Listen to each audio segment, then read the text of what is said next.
Shalom, family.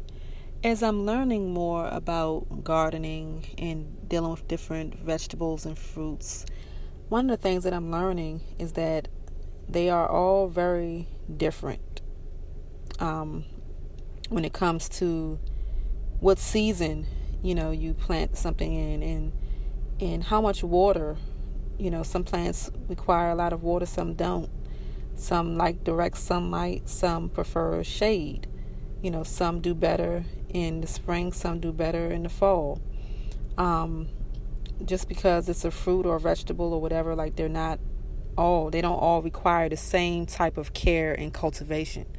They have different things that it is to know about them, different seasons, different techniques to use for the different varieties. So as I'm realizing that, and as I know that the Most High attributes us to as being like trees, I look at how we are in our walk, and as we are coming into the awakening, and as we are in our walk with the Most High, we have to realize that He doesn't deal with each person the same way. There's some of us that He has to put in a shady place, and there's some of us that He needs to put right into the direct sunlight. And that's just the way that He designed our process to go. So we have to respect that about ourselves and about each other. Some of us can survive without as much water, but some of us may need a lot of water.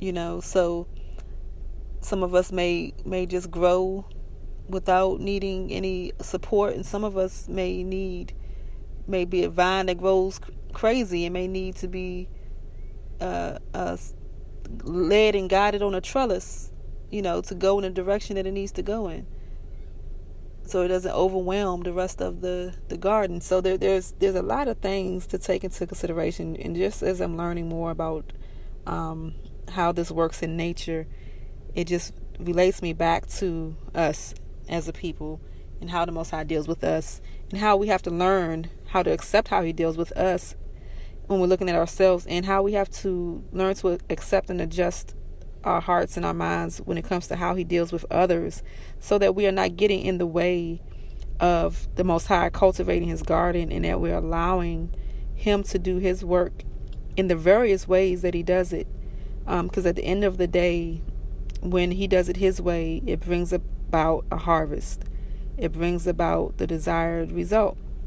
But when we try to go against it and try to force one thing to go in the same type of way that something else goes, then you start to damage the harvest. You start to damage the roots. You start to cause the leaves to not flower, and you cause damage to the harvest, and the fruit won't come forth the way that you desire. So it's the Most High's garden. It's His trees. It's He's the cultivator of it, and we have to come alongside what He is doing and support what He is doing, versus trying to make it go our own way. So I just wanted to share that thought, and to encourage you to seek what the Most High is doing, and not to seek our own way, not to lean to our own understanding, our own leaning, our own desire, preference, our own way that we think that things should go, but to really quiet ourselves and humble ourselves, and to see what it is that the Most High is doing, and how He's working in someone's life, and how He desires to work in our life, and to cultivate in the way that is necessary and needed, and not the way that we think things should go. Shalom. Hallelujah.